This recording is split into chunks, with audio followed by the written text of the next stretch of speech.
Il y a 2 ans donc, au stade de Lusail au Qatar, triplé de Mbappé en finale de la Coupe du Monde, finale perdue, on s'en souvient évidemment. L'Argentine est championne du monde et 2 ans plus tard, Mbappé revient. Edgar Groslo est avec nous. Edgar, bonsoir. Salut messieurs, salut à toutes et à tous. Donc c'était la Coupe intercontinentale, à ne pas confondre avec la Coupe du Monde des clubs. Non, c'est pas pareil. C'est l'ancienne Coupe du Monde du club, quoi, mais ils ont changé le nom. Voilà. Et l'ancienne, oui, c'était la Toyota Cup.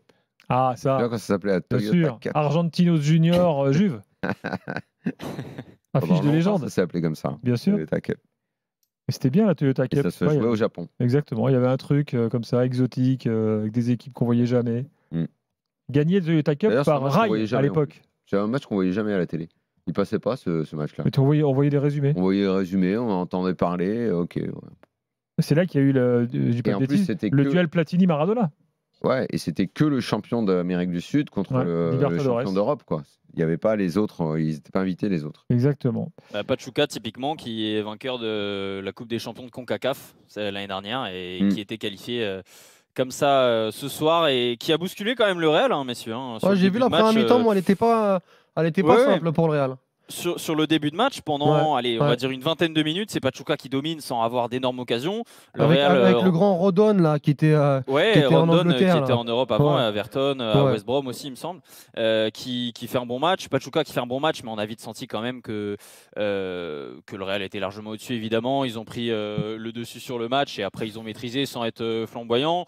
Un but de Kylian Mbappé à la 37e, une passe D officiellement pour Rodrigo à la 53e, même si c'est Rodrigo qui fait tout. Mais là, il faut arrêter de compter ça en passe décisive, c'est ridicule. Oui, ça comptera à la fin de sa saison quand il faudra faire le bilan.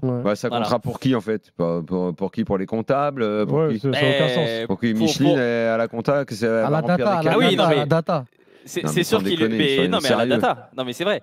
Mais non, mais évidemment, ce qu'on retient, évidemment, c'est pas ça. Mais et même sur le but de Kylian Mbappé, c'est Vinicius et Bellingham qui font tout avant ça. Mais je le trouve de mieux en mieux, Kylian Mbappé, parce que entre la demi-heure de jeu face à l'Atalanta, après il sort sur blessure, mais il fait une super demi-heure de jeu. C'est vrai. Où surtout, tu sens que c'est moins forcé, c'est plus juste. Il est un petit peu plus détendu dans ses gestes, parce que ce qu'on pouvait lui reprocher aussi, c'est qu'on avait l'impression que, en fait, sur chaque ballon, il essayait de montrer à tout le monde qu'il c'était encore Kylian Mbappé. Et là, on retrouve du jeu plus logique, plus sensé, plus intelligent, moins forcé. Et j'ai bien aimé l'heure de jeu qu'il propose sans être exceptionnel aujourd'hui. Et il sort parce qu'on rappelle qu'il revenait de blessure. 300e but pour lui, 15e titre pour Ancelotti avec le Real. Record absolu pour un entraîneur avec le club. Et mine de rien, messieurs, on a beaucoup parlé du Real Madrid cette saison. On est au mois de décembre, ils ont déjà gagné 2 titres et ils rêvent toujours de devenir la première équipe de l'histoire à remporter 7 titres en une saison. C'est la première équipe qui peut faire ce. Attends. Mais sur Mbappé, moi je l'avais dit. Il y a quoi? Alors ils ont gagné la Super Coupe d'Europe face à l'Atalanta, la Coupe intercontinentale, et ensuite il y a la Liga, la Super Coupe d'Espagne, la Coupe du Roi, la Ligue des Champions et la Coupe du Monde des clubs. Là pour l'instant ceux que tu as cités en premier, il manque plus que Cornet glacé et la Coupe, tu vois. Il manque plus que Edgar. Mais mine de rien, avec cet objectif du nounours à la fête foraine, quoi. Et la montante avec cet objectif d'en gagner 7, c'était devenu un vrai objectif pour le Real, cette Coupe. De toute façon, il faut toujours vendre. Le marketing te pousse à essayer de vendre des choses, même quand c'est invendable. Mais Edgar, tu as raison sur Mbappé. C'est vrai qu'il avait fait une très belle demi-heure contre l'Atalanta. Et moi, je l'avais dit, je pose la question ici dans le WFC. Mais je crois que Mouloud Achour a relancé Kylian. Le fait de parler. Ah ouais, je crois qu'il a. Je pense que si le Real Madrid. Il y a un effet Mouloud Achour. Non, il y a un effet parler. Un effet parler. Et d'ailleurs, c'est ce qu'on disait. Quand on disait parle, Kylian, va parler, il faut absolument que tu parles. C'était du troll pour moi, mais je crois que Daniel, il y va.